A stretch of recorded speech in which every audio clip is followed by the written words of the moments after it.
You know, I hear a lot about how Titan and Hunter Strand builds are all awesome AF and poor Warlocks got the short end of the stick with Strand because all they can use are worms. Well, I'm here to tell you that that is a goddamn crock. Today, I'm going to quickly show you 2 Warlock Strand builds that are both viable and fun in PvE. They can compete with Titans and Hunters in the suspend department, they do major crowd control, and more. And if you're out there thinking, why bother, just use Starfire Protocol. Here's my official 3-part response. 1, there is no way Bungie doesn't eventually nerf the bejesus out of Starfire. It's been living the good life for far too long, so might want to experiment now. 2, until that nerf, one of these Strand builds actually pairs really well with Starfire on paper, so the Protocol bros will actually be happy to have you around. And 3, Jesus tap dancing Christ, live a little. Both of today's builds will be featured on Mobalytics, the sponsor of today's video. Mobalytics is a great site that you'll 100% get value out of. They have a wide collection of D2 builds that you can go check out and use. It's hella organized and gives you everything you need to understand the build all in one convenient place. Link down in the video description. Thank you, Mobalytics. Alright, build 1, which I'm positive some of you have heard of before because everyone knows how good both Necrotic Grip and Osteostriga are together on Strand. But even though it's been done to death, I have to include it because I just made a video the other day about how Osteostriga is literally broken when paired together with any gun with Vorpal weapon on it. Link to that video in the description too. Here's the game plan in a nutshell. Osteostriga fires tracking projectiles and can trigger a burst that inflicts poison onto nearby targets. Necrotic Grip also dishes out poison damage via melee attacks, and killing the target can spread the poison around further. Naturally, these two go together like loneliness and gamer bathwater. As mentioned in my Vorpal weapon is literally broken video, after inflicting poison on a target, if you swap to a weapon with Vorpal on it, that poison damage will continuously inflict forever. So really it's your choice. You can either go full on Osteostriga and light up the entire room with poison and Strand shenanigans together, or you can poison a target then swap to a Vorpal weapon and cause more mayhem while your infected target bleeds out. What weapon should you pair with Osteostriga? Any would work, but I am hard recommending Retrofit Escapade. Why? Well, 1, it's craftable, so if you have the pattern, you can just make a custom one. 2, it can be made with Vorpal weapon to take advantage of the poison cheese. And 3, it's a void weapon, meaning it can take advantage of bricks from beyond. Basically, you can use Striga to poison the room, then use your Retrofit Escapade to demolish everything as the poison spreads,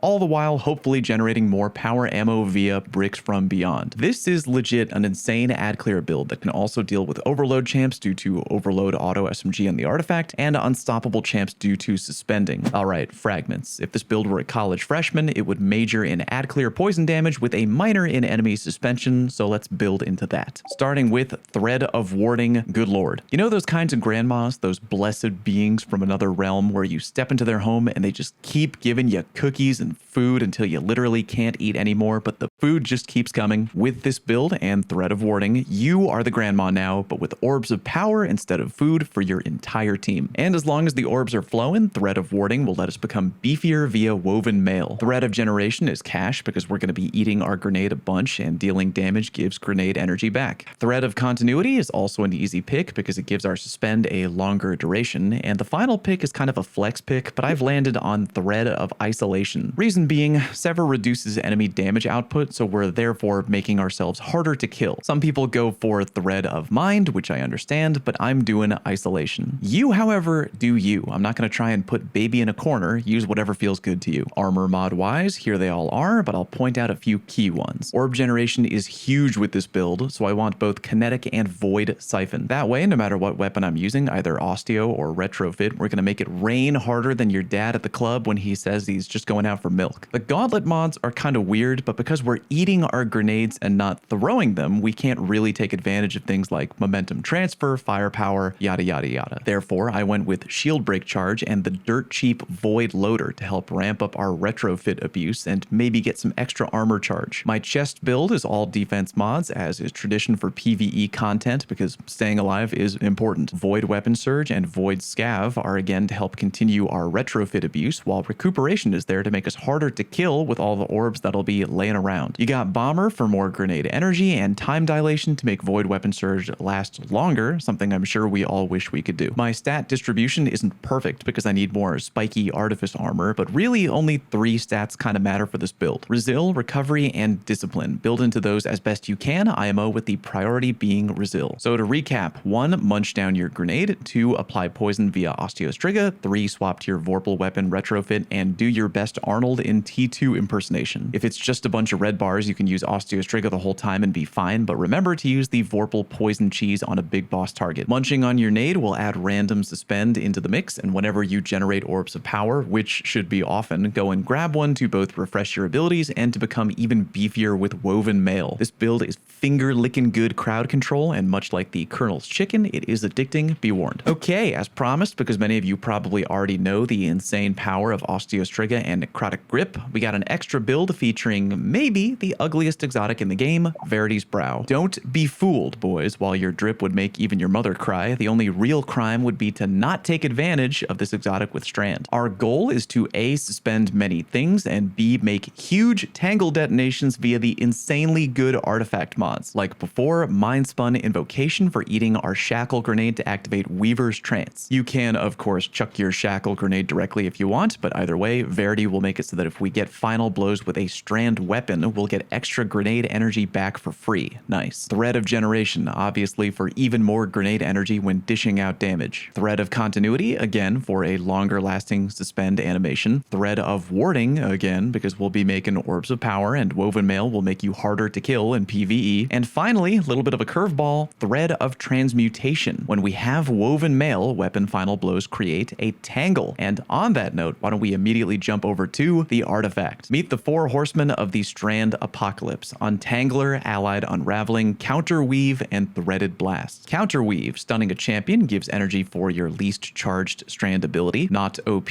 but literally free to include in the build, so why not? Allied Unraveling, rapid final blows with a Strand weapon give you unraveling rounds. There will be much unraveling, my friends. Then, my favorite two, Untangler, destroying a tangle with a Strand weapon suspends targets damaged by the explosion, and Threaded Blast, destroying a tangle with a Strand weapon creates a larger and more damaging explosion. Basically, we'll be making a lot of tangles with Strand damage and Thread of Transmutation, then making huge explosions which will either suspend the enemy or flat out kill them. On God, when I see tangles appear in PvE when using this build, just begging to be shot, it's instant neuron activation for me. But as the artifact mentions, you need a Strand weapon. So what do we use? I have a few options for you. One of them is a weapon that literally just got buffed, Quicksilver. Remember that unlocking the exotic catalyst makes the gun deal Strand damage. On top of that, getting kills with the grenade launcher alternate fire mode literally creates more tangles for free. Bungie recently improved auto rifle damage in PvE, so Quicksilver is now officially better than it's ever been. Your energy weapon, because you won't be spamming it as much as Quicksilver, I recommend anything with auto-loading holster. Wave frame grenade launchers are really good for quick burst damage, and also any launcher with disorienting grenades, formerly known as blinding grenades. Great pairing. Fire a blinding grenade, then hot swap back to Quicksilver and just gun down everything and make tangles to detonate. I did mention earlier that one of the builds today can pair well with a Starfire Protocol teammate. So if you're in a situation where you want to use this build to detonate and suspend half the room, and you're paired up with Starfire Warlocks itching to dish out major DPS,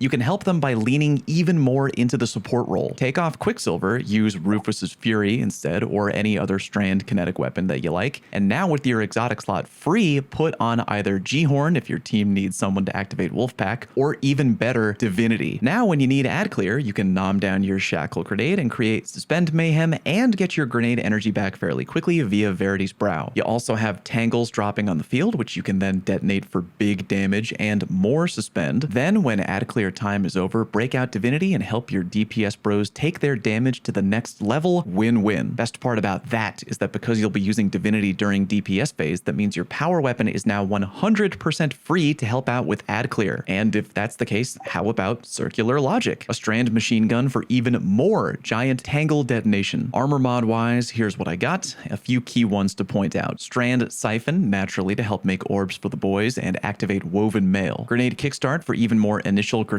energy back after we nom down our Shackle Grenade. Like build number 1, I'd love to have more armor mods on the gauntlet that give back energy for dealing damage with a grenade, but again, most times I end up eating my grenade, so I'm going with Impact Induction and Strand Loader because I hate slow reloading more than long lines at Six Flags. Like before, load up your chest with defensive mods to improve livability, and because we're making a fair amount of orbs, recuperation. Feel free to add on more armor mods that mix with picking up orbs like Innervation or absolution, but I'm going with Strand, Scav, and Holster. That should let me swap back and forth between my auto rifle and machine gun with as little reloading as possible and give me more power ammo for ad clear. Reaper and Bomber are there for more orb generation and more grenade energy. Like before, my stat distribution ain't perfect, mainly because I have a horrendous roll on my Verity, but such is life. Like build number 1, the main stats are in order, Resil being priority 1, Recuv and Discipline are priority 2. Complete link to these builds will be up on Mobalytics, both the Infinite Osteo Poison Abuse and Strand Boom Goes the Room Verity build. Please subscribe to my channel if you're new and hit me with your build requests down in the comment section. Thanks very much for watching, and I'll see you on stream.